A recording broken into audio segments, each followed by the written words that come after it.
আসসালামু আলাইকুম প্রিয় খামারি ও কৃষক ভাইরা, আপনারা যে যেখান থেকে দেশ কিংবা প্রবাস থেকে কাছে কিংবা দূরে যে যেখান থেকে আমার এই ভিডিওটি দেখতে পাচ্ছেন, আমি সবাইকে জানাই আন্তরিক শুভেচ্ছা এবং অভিনন্দন। তো আমি প্রথমে বলবো আমার ভিডিওটি না টেনে আপনারা একটু দেখবেন। এই যে আমার সামনে যে ঘাসটা দেখতে পাচ্ছেন, এই ঘাসটা কি ঘাস? এই ঘাসটার প্রথমে নাম বলবো, এই ঘাসটার প্রথমে নাম হচ্ছে আমেরিকান গুয়াতিমালা ঘাস।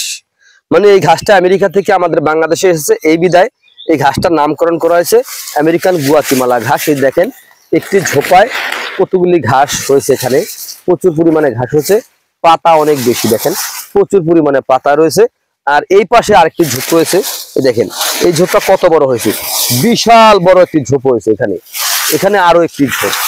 তো প্রিয় বন্ধুরা, এই দেখেন পাতাগুলি সব কিন্তু আমি নাড়াচাড়ায় কিন্তু ভেঙে গেছে, দেখেন এই যে পাতাগুলি কিন্তু ভেঙে গেছে নাড়ার কারণে।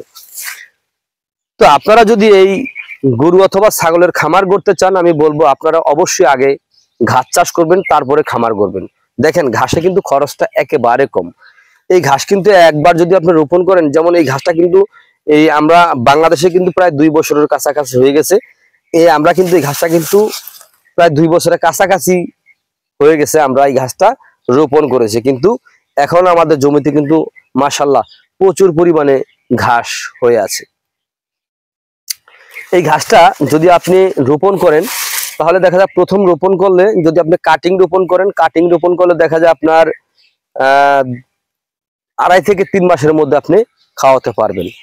আর যদি দেখা যায় আপনার চারা রোপণ করেন, তাহলে আপনার 3 মাস না, আপনার ওখান থেকে আরো 15 দিন কম লাগবে, কমসে কম 15 দিন আগে খাওয়াতে পারবেন। মানে 2 মাস থেকে 2.5 মাসের মধ্যে আপনি এই ঘাসটা খাওয়াইতে পারবেন।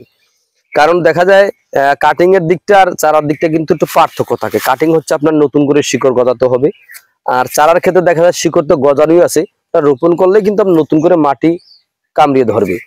তো প্রিয় দর্শক, আপনারা যে যেখান থেকে আমার এই ভিডিওটি দেখতে পারতেছেন, যদি আপনাদের কাছে আমার এই ভিডিওটি ভালো লেগে থাকে, তাহলে আমার চ্যানেলটিকে সাবস্ক্রাইব করবেন, বেশি বেশি করে শেয়ার করবেন। যদি আপনাদের এই ঘাসের কাটিং এর প্রয়োজন হয়, শুধু আমেরিকান গুয়াতিমালা ঘাস না, আমেরিকান গুয়াতিমালা ঘাস, ইন্দোনেশিয়ান স্মার্ট নেপিয়ার ঘাস, জারা ওয়ান হাইব্রিড ঘাস, তাইওয়ান হাইব্রিড ঘাস, এগুলো হচ্ছে উঁচু জায়গার ঘাস। এই সকল ঘাসের কাটিং আমাদের কাছে পাবেন। অথবা নিচু এলাকার ঘাস, যেগুলা আপনার তাইওয়ান জার্মান হোয়াইট হাইব্রিড অথবা লোক আপনার অজানা হাইব্রিড ঘাস, এগুলো হচ্ছে নিচু মানে নিম্ন ভূমির ঘাস, এগুলো রোপণ করলেও আমাদের কাছে পাবেন।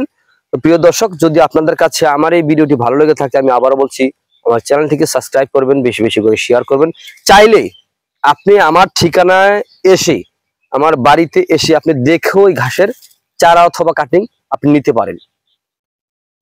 আমার ঠিকানা হচ্ছে শরীয়তপুর জেলা, গোসাইরহাট থানা, ঢাকা বিভাগ।